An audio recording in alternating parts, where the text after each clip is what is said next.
हाय, आप सब कैसे हैं? मैं अजीज सर, फिज़िक्स क्लासेज। आपको हम बता देना चाहते हैं कि हम लोग क्लास ट्वेल्थ का ऑब्जेक्टिव क्वेश्चन का आपको ये भी जानकारी है कि हम लोग इस कोर्स में 600 ऑब्जेक्टिव क्वेश्चन को कंप्लीट करेंगे, जिसमें से हम आपको बताए थे कि प्रत्येक वीडियो में 25 क्वेश्चन का एक्सप्लेनेशन होगा और आपको पार्ट 1 मिल चुका है। अब ये वीडियो हम लोग का पार्ट 2 रहेगा, जिसमें क्वेश्चन 25 से लेकर 50 तक क्वेश्चनों का एक्सप्लेनेशन चलेगा। इसके फर्स्ट वीडियो में पार्ट वन में हम लोग एक से लेकर 25 क्वेश्चनों का अध्ययन किए हैं, जिसमें आप देखें कितना ज़बरदस्त क्वेश्चन थे। और वो क्वेश्चन जो आपके बिहार बोर्ड क्लास 12 के फिजिक्स में अक्सर देता रहता है, इसका रिपीटेशन करता रहता है। और अब इस तरह से जैसे आप देखें पिछले वीडियो में, आप जो पार्ट 1 इसका मिला था, उस पार्ट 1 में आप देखे थे यहाँ तक क्वेश्चन आप देखे हैं कि एप्सिलॉन नॉट का मान जो होता है, एप्सिलॉन नॉट का मान कितना होता है, एप्सिलॉन नॉट का मान आखिर होता कितना है। तो एप्सिलॉन नॉट का मान जो देखे थे तो वो पढ़े थे कि 8.85 गुने 10⁻12 कूलम स्क्वायर प्रति न्यूटन मीटर स्क्वायर। ठीक है गाइज, अब क्या करेंगे, आपको ये बात पता है कि हम लोग क्लास 12 की फिजिक्स की कोर्सेज को कंप्लीट कर रहे हैं, जिसमें से आपको ये भी बात बताए थे कि ऑब्जेक्टिव क्वेश्चन की संख्या सब्जेक्टिव की संख्या जो है 132 है।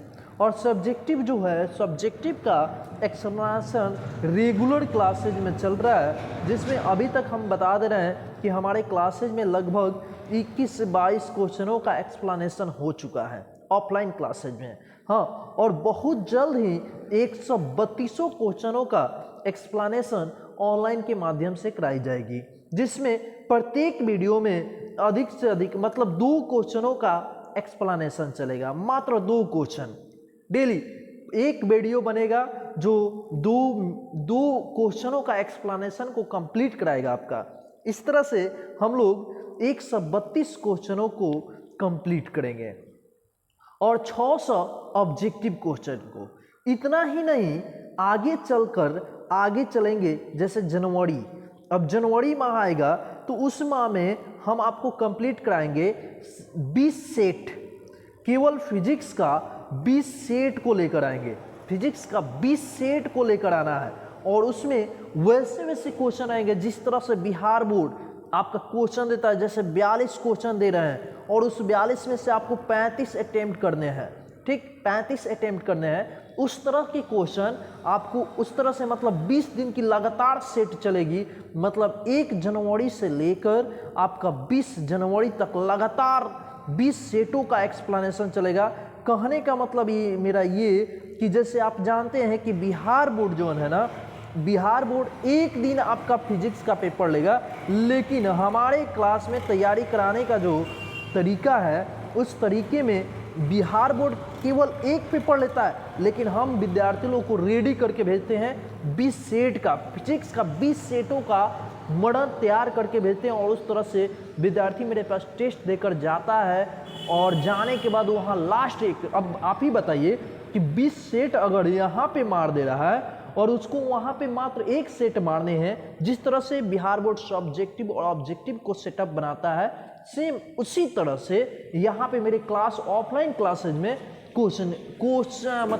क्वेश्चनों का जो टेस्ट होती है उस तरह से चलता रहता है, रेगुलर चलता है। डेली 20 दिन का सेट, 20 टेस्ट और उसका रिजल्ट भी दिया जाता है। यही कारण है कि हमारे पास पढ़ने वाले विद्यार्थियों का जो रिजल्ट वो 90, 91, 92, यानी अब की हाईएस्ट जो गया था 95 गया था। 95 हाँ आप सही सुन रहे हैं, 95 फिजिक्स में 95। और अब की आने वाला है, आपको हम बता देना चाहते हैं, अब की जो क्लासेज जैसे भगवानपुर हो गए, भगवानपुर, मदारपुर, ठीक, इसके अलावा कल्हुआ, ये सभी तीनों संस्थाओं को मिलाकर मेरे पास विद्यार्थी को मैक्सिमम जो होगा 90 प्लस के देने की संख्या जो होगी 60 विद्यार्थियों का होगा। 60 ऐसे मेरे पास विद्यार्थी होंगे जो रिजल्ट 90 प्लस देंगे, 90 प्लस देंगे। अब इस तरह से उसमें से आप भी एक शामिल हो सकते हैं ऑनलाइन ऑफलाइन के माध्यम से, या ऑनलाइन करना चाहते हो उस सही में, ऑफलाइन करना चाहते हैं तो ऑफलाइन भी आकर मेरे क्लास को ज्वाइन कर सकते हैं। और हाँ, और गाइज ये बात आप ध्यान में रखिएगा कि आपके बैचेज जितने हैं, जितने बैचेज है, मतलब बैचेज जो है, जितने आपका क्लासमेट है, उन सभी को ये वीडियो शेयर कीजिए ताकि उन लोगों को भी कुछ लाभ हो और वो भी अच्छी तरह से तैयारी कर पाए फिजिक्स का। क्योंकि आप जानते भी है कि सभी सब्जेक्ट अगर कंप्लीट हो भी जाता है तो हम लोगों का जो केमिस्ट्री और फिजिक्स जो होता है इसमें अक्सर विद्यार्थी लोग को डाउट होता है। तो इसमें तो सिलेक्शन करना आपका काम है कि आपको पढ़ना का है, किस तरह के टीचरों का सिलेक्शन करना है। तो हम आपको बता देना चाहते हैं कि जैसे अगर आप मेरे क्लास को अब नहीं जानते हैं तो आप इस क्लास में पढ़ने वाले विद्यार्थियों से जानकारी लीजिए कि हाँ वहाँ पे क्लास कैसे पढ़ाई जाती है, किस तरह की तैयारी कराया जाता है, किस तरह से मटेरियल मिलता है। देखिए ये जो आपके सामने ये पीडीएफ दिख रहा है, पीडीएफ का एक्सप्लेनेशन दिख रहा है, ये सेम पीडीएफ हमारे बुक जो है बुक दे दिया है। उस बुक में आपको बताया कि इतना ऑब्जेक्टिव क्वेश्चन और इतना सब्जेक्टिव क्वेश्चन और इतना 600 ऑब्जेक्टिव क्वेश्चन की संख्या है और उसी का एक्सप्लेनेशन चल रहा है। शायद आपको ना मिला हो तो आप मेरे क्लास में आकर ले भी सकते हैं, और चाहे हम इसका पीडीएफ जो है डिस्क्रिप्शन में डाल देंगे, जो वहाँ से आप उसका डाउनलोड कर सकते हैं, है ना। तो गाइज आगे बढ़ते हैं। अब इस तरह से टाइम बहुत सारे हो जा रहे हैं, टाइम बहुत सारा हो गया, आगे बढ़ते हैं और देखते हैं कि 26 नंबर का आखिर क्वेश्चन बोल क्या रहा है और इसका सही जवाब क्या होगा। जैसे आप 25 नंबर देख लिए पिछले क्लास में भी कि इसका सही आंसर जो होगा ऑप्शन क्या होगा जी, ऑप्शन ए होगा। सही जवाब ऑप्शन ए होगा, यानी एप्सिलॉन नॉट। एप्सिलॉन नॉट का परावैद्युतांक या निर्वात की परावैद्युतांक या विद्युतशीलता कही जाती है। अब देखिए 26 नंबर क्वेश्चन आप ध्यान से देखिए, देखिए गाइज 26 नंबर क्वेश्चन बहुत जबरदस्त है गाइज। देखिए 26 नंबर क्वेश्चन कह रहा है कि कौन सा संबंध सही है, मतलब इसमें से कौन सा ऐसा संबंध है जो बिल्कुल सही है। आपको बता देना चाहते हैं कि यहाँ जो क्वेश्चन है और ऑप्शन है ये विद्युत क्षेत्र की तीव्रता और विद्युत क्षेत्र की तीव्रता और विद्युत विभव के मध्य रिलेशन के बारे में पूछ रहा है। तो आपको बता देना चाहते हैं गाइस, जैसे वेक्टर ई का मान होता है 1/4 pi epsilon nought into Q upon R square. Guys देखिए क्या है ना कि थोड़ा स्क्रीन पर लिखने में प्रॉब्लम हो रहा है, लेकिन अगर मेरी बात को अगर ध्यान से समझते हैं और एक कॉपी कलम लेकर बैठे हैं तो आपको कोई दिक्कत नहीं होने वाला है।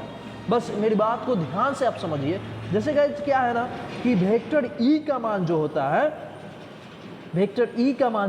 वेक्टर ई बराबर होता है 1/4 पाई। अच्छा आपको ये तो कंप्लीट हो रहा है ना कि वेक्टर ई माने क्या, वेक्टर ई माने विद्युत क्षेत्र की तीव्रता, है ना। और भी मतलब हो गया विभव, विद्युत विभव, इलेक्ट्रिक पोटेंशियल। अब देखो गाइस, अब क्या है ना कि जैसे यहाँ पे एक रिलेशन होता है विद्युत क्षेत्र की तीव्रता और विद्युत विभव के मतलब वेक्टर ई बराबर -dv/dr। तो इस तरह के आप रिलेशन आप देख सकते हैं कि इसका रिलेशन, सही रिलेशन कहाँ मिल रहा है। तो सही रिलेशन यहाँ पे ऑप्शन सी को ध्यान से देखिए, ऑप्शन सी आपको दिख रहा होगा कि वेक्टर ई बराबर -dv/dr, चाहे dx बोलिए चाहे r बोलिए, क्योंकि ये डिस्टेंस है। अब गाइज इस तरह से हम देखते हैं 27 नंबर क्वेश्चन, बहुत जबरदस्त क्वेश्चन है। देखिए ये क्वेश्चन कर रहा है डिवाई जो होता है आखिर किसका मात्रक होता है। आपको बता देना चाहते हैं कि डिवाई के अलावा कूलम मीटर्स की भी एक मात्रक होता है। इस कूलम मीटर को ही डिवाई बोला जाता है, डिवाई। और ये डिवाई जो होता है विद्युत द्विध्रुव आघूर्ण का मात्रक होता है। और विद्युत द्विध्रुव आघूर्ण जो होता है जिसे वेक्टर PE द्वारा व्यक्त किया जाता है और इसका सूत्र होता है Q into 2L। Q into 2L। हाँ गाइज, सही आप सुन रहे हैं। इसका जवाब जो होगा विद्युत द्विध्रुव आघूर्ण यानी वेक्टर PE, और वेक्टर PE बराबर होता है Q इंटू 2L। 2L इस तरह से इसका सही जवाब हुआ विद्युत द्विध्रुव आघूर्ण, यानी राइट आंसर ऑप्शन डी।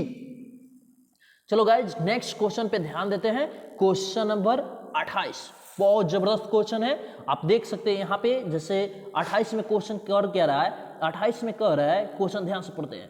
एक पृथक्कृत चालक, एक जो है ना पृथक्कृत चालक है, चालक का मतलब जहां से करंट की सप्लाई हो रही है, और ये जो है ना ये चालक गोलाकार है, इसकी आकृति गोलाकार है, ठीक। अब कर रहा है कुछ धनावेश दिया जा रहा है, इसके ऊपर ना धनावेश दिया जा रहा है। अच्छा बताइए, जब किसी पदार्थ के ऊपर धनावेश दीजिएगा तो धनावेश कहता है कि यदि किसी विद्युतीकरण का आधुनिक इलेक्ट्रॉन सिद्धांत कहता है कि यदि किसी पदार्थ पर धनावेश शो कर रहा है तो उसके परमाणु में इलेक्ट्रॉन की कमी हो जाती है। अब बताइए, इलेक्ट्रॉन की कमी हुई तो क्या हो रहा है, उसका द्रव्यमान कम होगा कि बढ़ेगा कि घटेगा? तो इसका द्रव्यमान घटेगा। इस तरह से इसका सही जवाब जो होगा गाइस, इसका सही जवाब ऑप्शन ए होगा। यानी एक पृथक्कृत चालक गोले को कुछ धनावेश दिया जाता है तो इसका द्रव्यमान जो होता है वो क्या होता है गाइस? तो इसका द्रव्यमान जो होता है घटेगा। इस तरह से सही जवाब हो गया ऑप्शन ए। नेक्स्ट क्वेश्चन देखते हैं। देखो गाइस, नेक्स्ट क्वेश्चन यहाँ पे है, कह रहे किसी माध्यम का अपेक्षित परावैद्युतांक। अब परावैद्युतांक, ये परावैद्युतांक जो होता है अपेक्षित परावैद्युतांक, आपको बता देना चाहते हैं कि यहाँ पे देखिए ये जो होता है किसी माध्यम के परावैद्युतांक को एप्सिलॉन द्वारा व्यक्त किया जाता है, और इसके लिए होता है epsilon nought into epsilon R. यानी कहने का मतलब ये कि एप्सिलॉन यानी निर्वात, यानी किसी माध्यम का परावैद्युतांक जो होता है निर्वात के परावैद्युतांक गुने अपेक्षित परावैद्युतांक। और यहाँ से आप निकालिएगा, यहाँ से इसका मान निकालिएगा, आप ध्यान से देखिए इसका मान निकालिएगा तो ये गुना में नीचे चला जाएगा भाग में, तो एप्सिलॉन आर बराबर हो जाएगा गाइज, एप्सिलॉन आर बराबर होगा एप्सिलॉन अपॉन एप्सिलॉन नॉट। तो इस तरह से आप देख सकते हैं सही जवाब ऑप्शन ए में मिल रहा है। यानी इसका सही जवाब जो हो रहा है अब किस में हो रहा है गाइज? तो ऑप्शन ए में देख सकते हैं आप, यहाँ ऑप्शन ए में है एप्सिलॉन अपॉन एप्सिलॉन 0 या एप्सिलॉन नॉट। तो इस तरह से सही जवाब होगा ऑप्शन ए।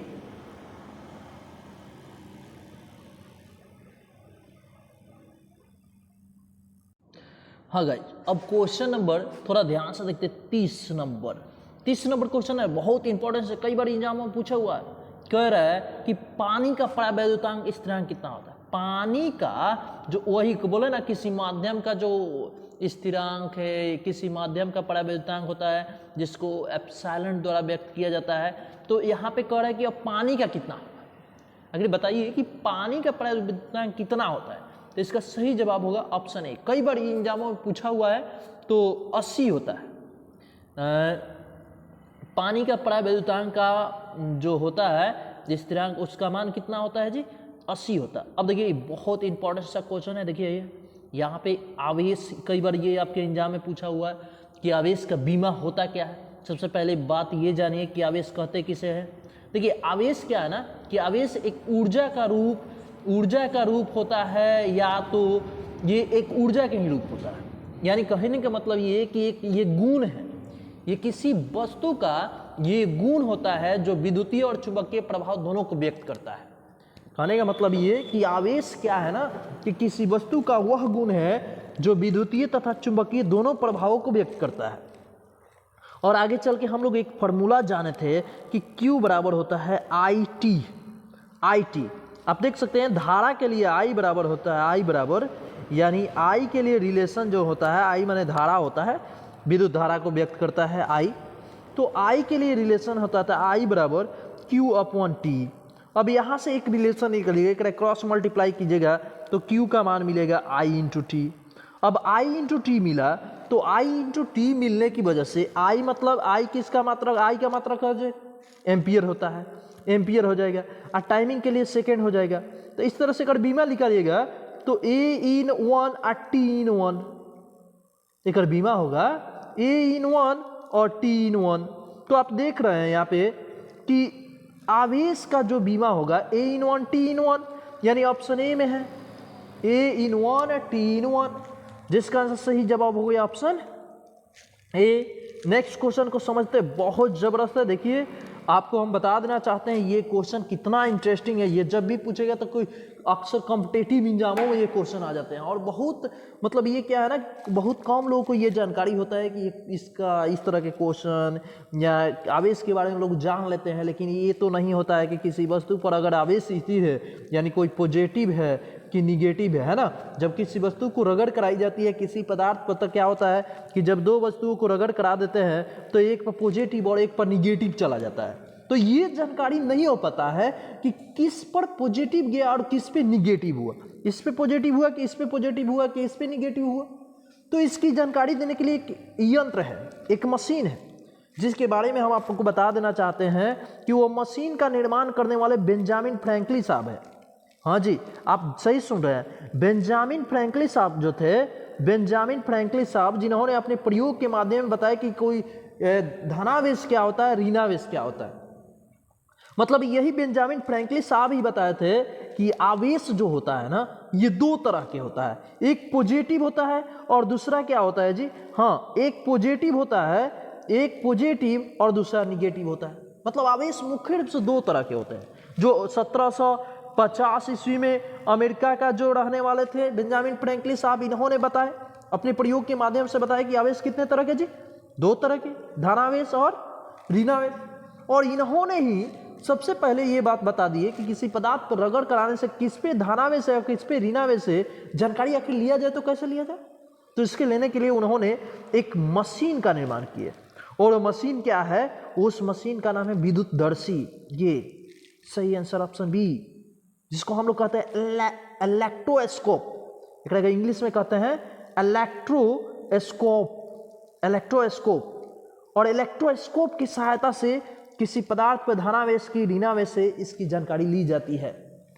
और हाँ गाइज, आप तो ये भी जानते हैं कि बेंजामिन फ्रैंकलिन साहब ही विद्युत मीटर, इलेक्ट्रोमीटर का निर्माण किए, जिसके सहायता से किसी आवेश पर कितना परिमाण के आवेश है उसकी जानकारी दी गई। त्वरित चालक के बारे में बेंजामिन फ्रैंकलिन साहब ही बताए थे। चलो गाइज आगे ध्यान देते हैं नेक्स्ट क्वेश्चन को, ऐसे टाइम लग रहा है अधिक, तो अब कोई बात नहीं है, आप ध्यान से इसको समझिए, बहुत इंटरेस्टिंग सा क्वेश्चन है। और देखिए ये क्वेश्चन तो कई बार आपके एग्जाम में, ये कहा जाए तो बिहार बोर्ड का एक बहुत ही क्वेश्चन है जो अक्सर आता रहता है। कह एक स्टेट कूलम, आपको बता देना चाहते हैं गाइज कि एक स्टेट कूलम होता क्या है, स्टेट कूलम होता क्या है।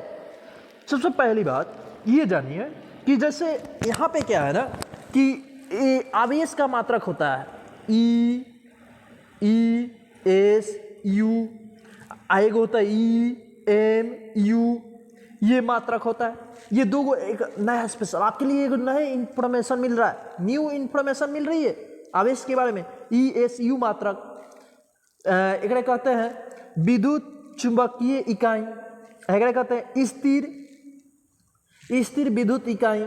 तो यहाँ पे क्या होता है, स्थिर विद्युत इकाई यही हो जाएगा स्थिर, सॉरी ये स्थिर नहीं होगा, विद्युत चुंबकीय इकाई कहते हैं, एक कहते हैं विद्युत स्थिर इकाई। तो ये जो इकाई होता है एक के स्टेट कूलम बोला जाता है, state coulomb. E S U आवेश का ई एस मात्रक जो होता है, ई एस यू मात्रक स्टेट कूलम होता है। ई एक जो होता है ई एम यू मात्रक जो होता है एब कूलम होता है। एबीसी मत पढ़िएगा, एक के एब कूलम पढ़ा जाता है। हाँ गाइज, हम आपको बताएं कि ई एम यू जो मात्रक होता है वो क्या होता है, एब कूलम होता है, एब कूलम, एब कूलम, एबीसी नहीं, एब कूलम, एक के एब पढ़ा जाता है, एक क्या पढ़ा जाता है जी, एब पढ़ा जाता है। ई एम यू मात्रक एब कूलम होता है, ई एस यू मात्रक जो होता है स्टेट कूलम होता है, स्टेट कूलम होता है। अब गाइज यहाँ पे थोड़ा समझना है, पहली बात तो ये जान गए ये मात्रक। अब देखिए एक रिलेशन होता है, बहुत जबरदस्त रिलेशन होता है। रिलेशन ये होता है कि 1 कूलम बराबर 3 गुने 10 के पावर 9 ESU बराबर, बराबर के यहाँ सिंबल है 10 10 एब कूलम। ये रिलेशन होता है, ये कूलम EMU और EMU, इसके बीच एक रिलेशन होता है। अब गाइज इन दोनों को ले लीजिए, इन दोनों को लीजिएगा और इन दोनों को लेकर आप कैलकुलेट कीजिएगा, यहाँ पे निकालिएगा। तो यहाँ पे EMU एक स्टेट का मान निकालिएगा तो एक गुना में नीचे चला जाएगा, भाग में कहीं जाएगा तो 1/3 होगा, हाई 10 के पावर -9 हो जाएगा, इधर आएगा तो -9 कूलम। तो एक स्टेट कूलम बराबर हुआ है 1/3 गुने 10 के पावर -9 कूलम। तो इस तरह से गाइज आप देख सकते हैं कि ऑप्शन किस में ये ऑप्शन है, ये ऑप्शन सही दिया गया है ऑप्शन डी में। देखिए ध्यान से देखिए, कह रहा है कि एक स्टेट कूलम में कितना कूलम, जी हाँ कितना कूलम, सही जवाब इसका होगा 1/3 गुने 10 के पावर -9 कूलम, 10 के पावर -9 कूलम, यानी सही जवाब होगा ऑप्शन डी। अब देखो गाइज, अभी बताए थे आपको कि आवेश का विद्युत, नेक्स्ट क्वेश्चन ध्यान से समझिए, 34 number question guys, 34 number question अभी हम आपको बताएं। 34 नंबर क्वेश्चन क्या है कि 34 नंबर क्वेश्चन कर रहा है कि आवेश का विद्युत चुंबकीय इकाई यानी EMU मात्रक, अभी आपको अभी बताएं कि EMU मात्रक जो होता है एब कूलम होता है, एब कूलम, यानी ABC यहाँ मत पढ़िएगा, एक एब कूलम पढ़िएगा। तो सही जवाब इसका हो जाएगा ऑप्शन बी, एब कूलम। अब गाइज नेक्स्ट देखते हैं, नेक्स्ट क्वेश्चन बहुत इंटरेस्टिंग सा क्वेश्चन है guys, care now, care here. देखो गाइज, तो यहाँ पे क्वेश्चन अब 35 नंबर क्वेश्चन आ गया है कि 35 नंबर क्वेश्चन कर रहा है कि आवेश का पृष्ठ घनत्व, वाह कमाल कर दिया, क्वेश्चन बहुत जबरदस्त है। देखिए कह रहा है कि आवेशों का वितरण, ये जो क्वेश्चन है ना आवेशों का वितरण से, आवेशों का बांटना आवेशों का वितरण कहलाता है। आवेशों का वितरण 3 तरह के, आपको बता देना चाहते हैं आवेशों का वितरण कितने तरह के गाइज, आवेशों का वितरण 3 तरह के। चलिए समझते हैं इसको, आवेशों का वितरण 3 तरह के किस तरह से होता है।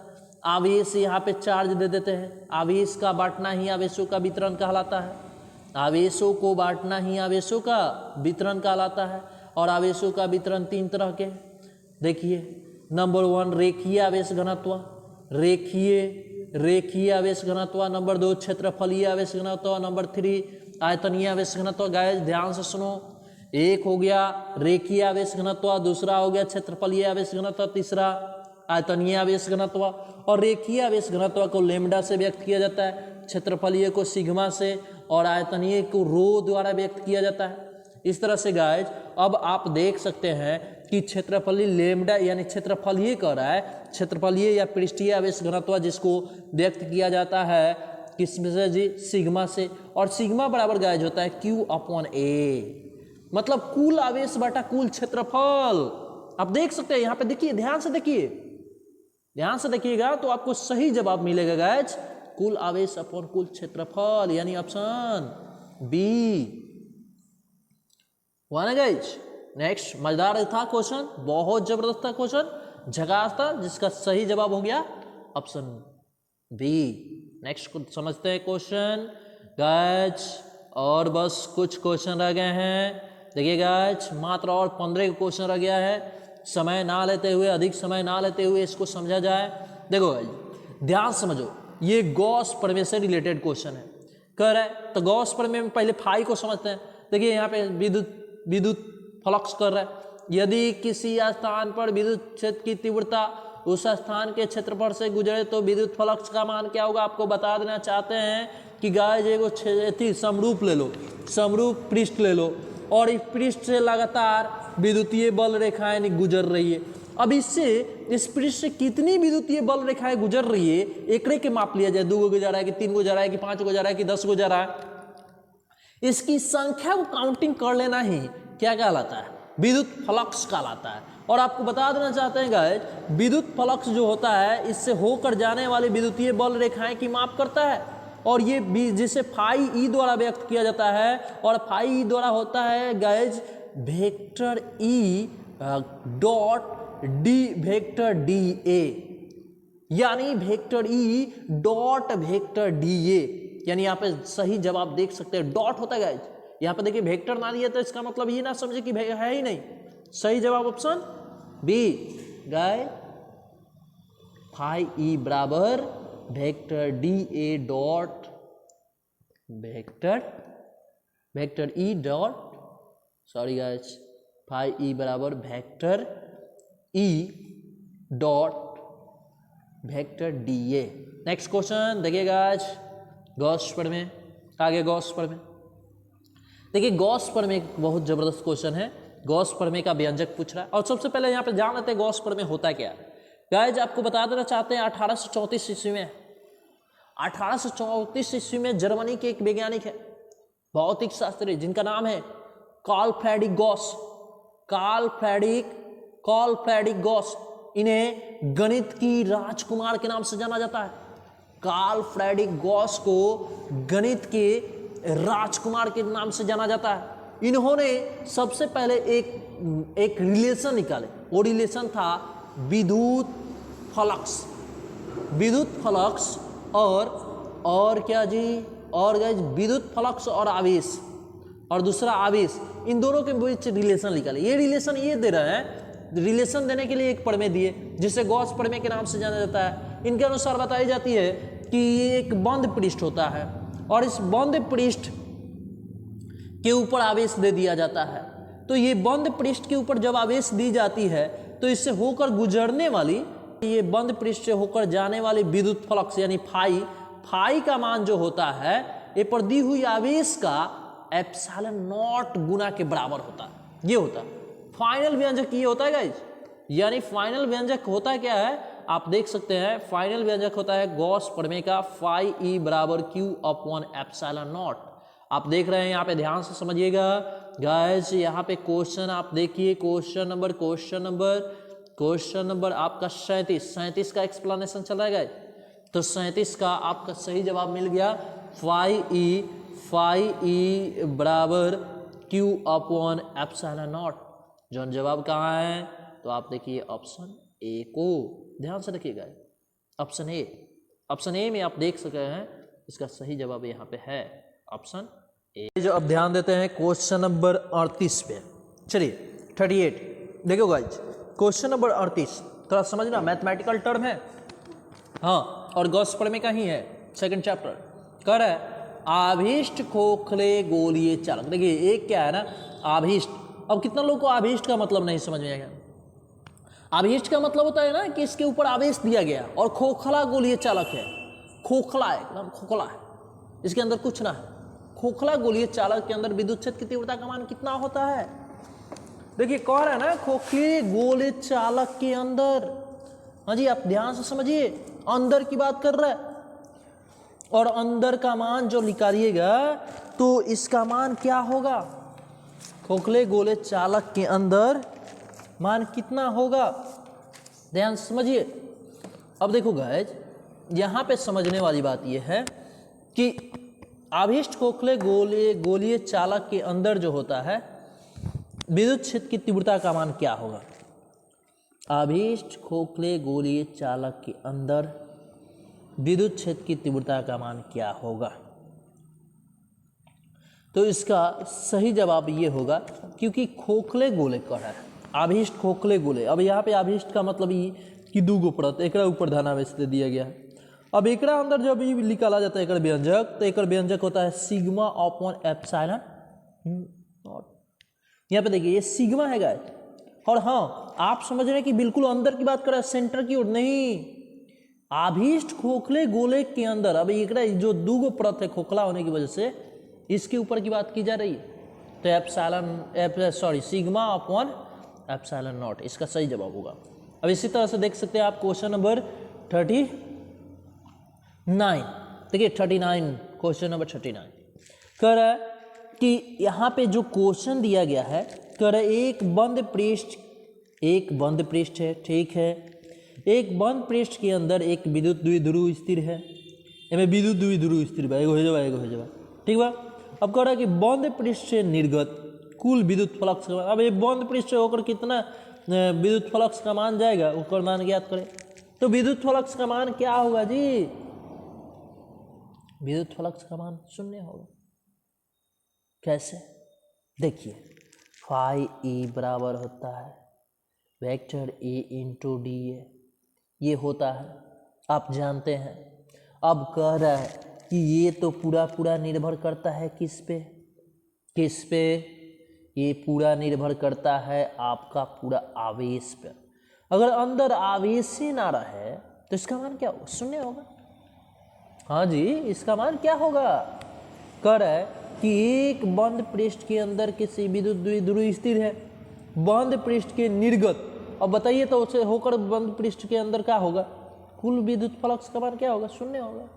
सही जवाब ऑप्शन सी। चलिए नेक्स्ट क्वेश्चन को देखिए। ये भी बिहार बोर्ड पूछा हुआ है, कई बार पूछा है। क्या बताएं हम आपको, यहाँ पे ध्यान समझिए।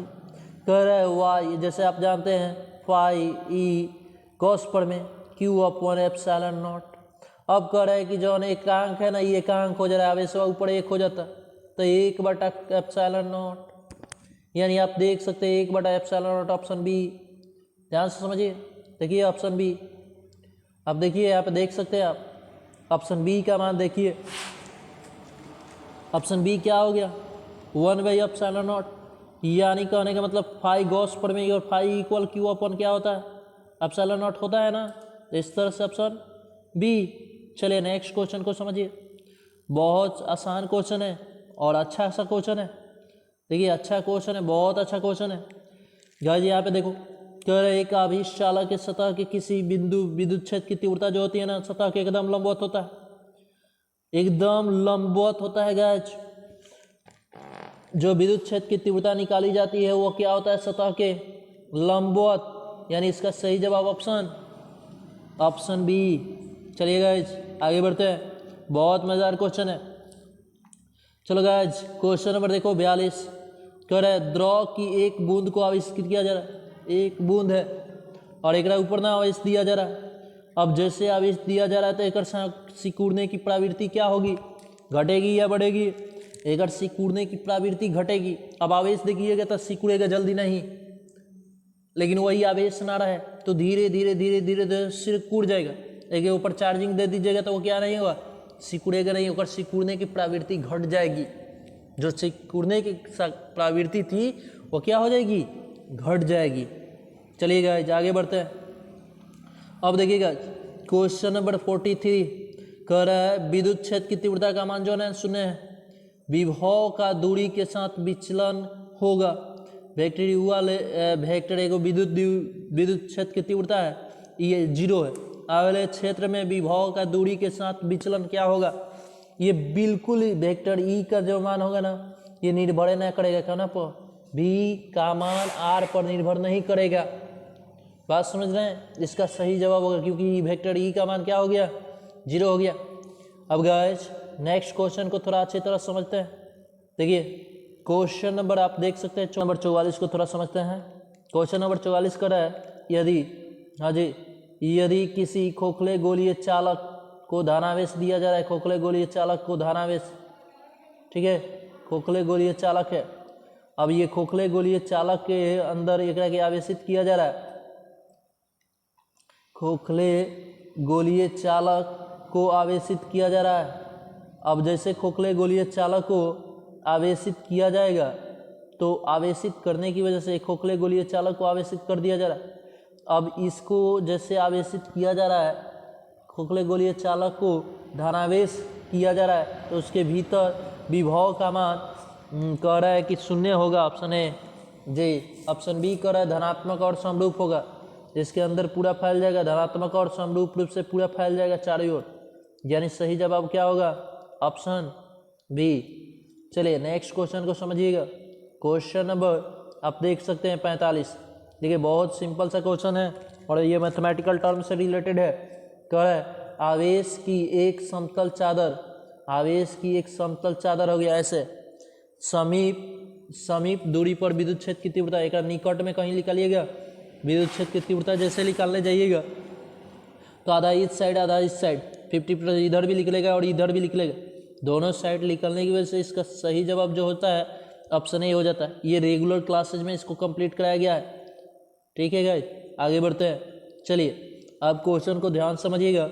क्वेश्चन नंबर 44, क्वेश्चन 44 कह रहा है 46 नंबर, क्वेश्चन नंबर 46 46, निम्न में से किसके लिए विद्युत क्षेत्र की तीव्रता का मान होता है?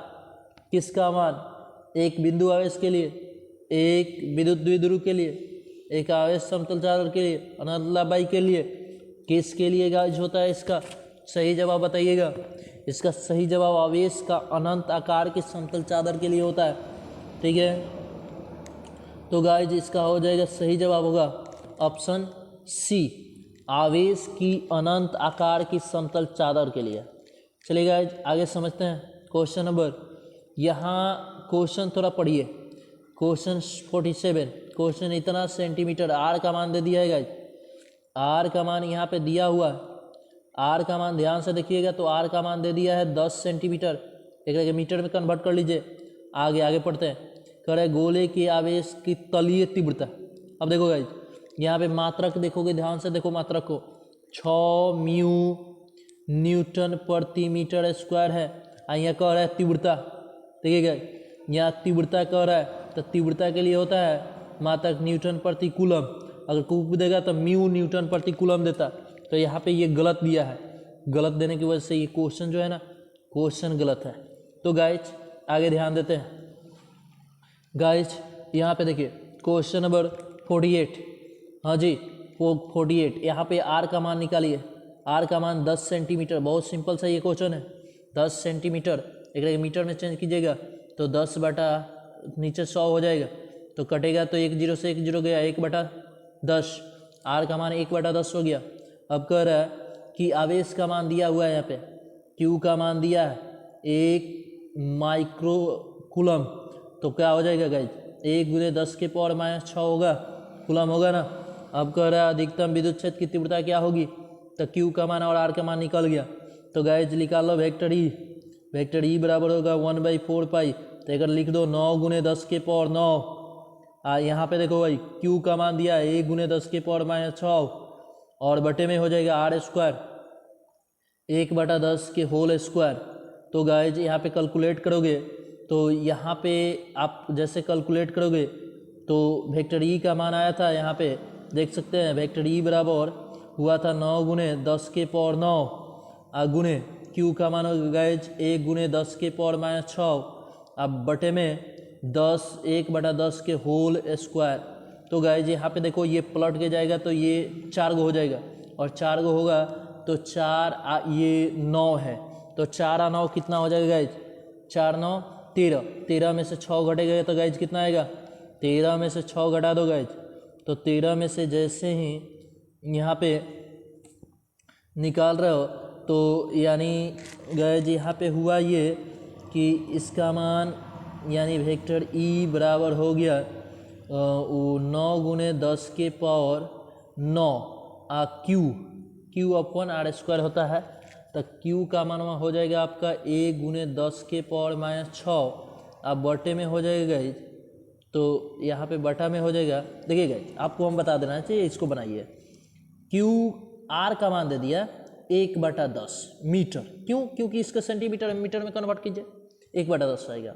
ठीक, ये किसका मान हो गया, किसका मान हुआ गाइज, तो ये हो गया आर का। क्यू का मान दिया 1 माइक्रो कूलम यानी 10⁻⁶, ये आवेश का मान हो गया। अब विद्युत क्षेत्र की तीव्रता निकालिए, वेक्टर ई बराबर 1/4 पाई ε0 × Q/r²। ठीक है, तो इसका मान 9 × 10⁻⁹, हेकर मान हो जाए 10⁻⁶, और नीचवा हो जाएगा 1/10 के होल स्क्वायर। अब आई जाके हमें घटी तो 3 गो हो जाए, आई 10/10 के स्क्वायर 2 गो हो जाए, तो ऊपर हो जाएगा 3 गो 2 गो 5 गो हो जाए, यानी 9 × 10⁵। सही जवाब होगा ऑप्शन ए। गाइस इसको निकाल लो, खुद से भी निकाल सकते हो, कोई दिक्कत नहीं है। चलिए क्वेश्चन नंबर 49, चलो गाइज क्वेश्चन नंबर 49 को देखते हैं। क्वेश्चन नंबर 49 है, यहाँ पे धातु के आवेशित गोले के पृष्ठ के केंद्र की ओर जाने पर उसकी तीव्रता, देखिए खोखले गोले है, आवेशित किया गया धातु के गोले के केंद्र की ओर, जिसके पृष्ठ से इसके केंद्र की ओर प्रवेश किया जा रहा है, तो इस तरह से क्या होगा कि अंदर जाने पर सभी जगह पर एकड़ मान क्या हो जाएगा, शून्य होगा। यानी इसका सही जवाब होगा ऑप्शन डी, सभी जगह इसका मान क्या हो जाएगा जी गाइज, शून्य होगा। नेक्स्ट क्वेश्चन को समझते हैं, क्वेश्चन नंबर 50। देखिए क्वेश्चन 50 कर रहा है अचल आवेशित गोलीय पृष्ठ,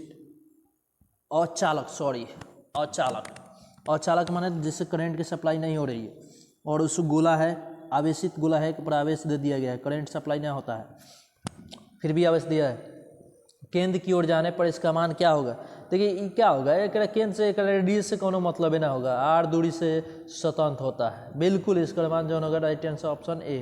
तो कैसा लगा गाइज कमेंट के साथ बताइएगा, और जो भी अगर प्रॉब्लम हो रही हो मेरी आवाज़ को लेकर, चाहे कोई भी समस्या हो रही हो, तो कमेंट जरूर कीजिएगा, और इसको मतलब शेयर कीजिए। आप केवल अपने लिए मत सोचिए, देख लिए तो देख लिए, इसका मतलब ये ना हुआ कि देख लिए तो आपके लिए ही लाभ हो रहा है, बाकी लोगों को भी बताइए। बाकी जो स्टूडेंट अभी क्लास 12 की तैयारी कर रहे हैं, प्रिपेयरिंग में लगे उन लोगों को शेयर कीजिए, उन लोगों के पास ये वीडियो पहुंचाइए, और शेयर सब्सक्राइब लाइक जरूर, ये कहने की जरूरत नहीं है, आप तो समझ रहे हैं ना, मेहनत हो रहा है ना। तो गाइज इस तरह से हम नेक्स्ट वीडियो के साथ मिलेंगे आपको नेक्स्ट डे। तो जय हिंद गाइज।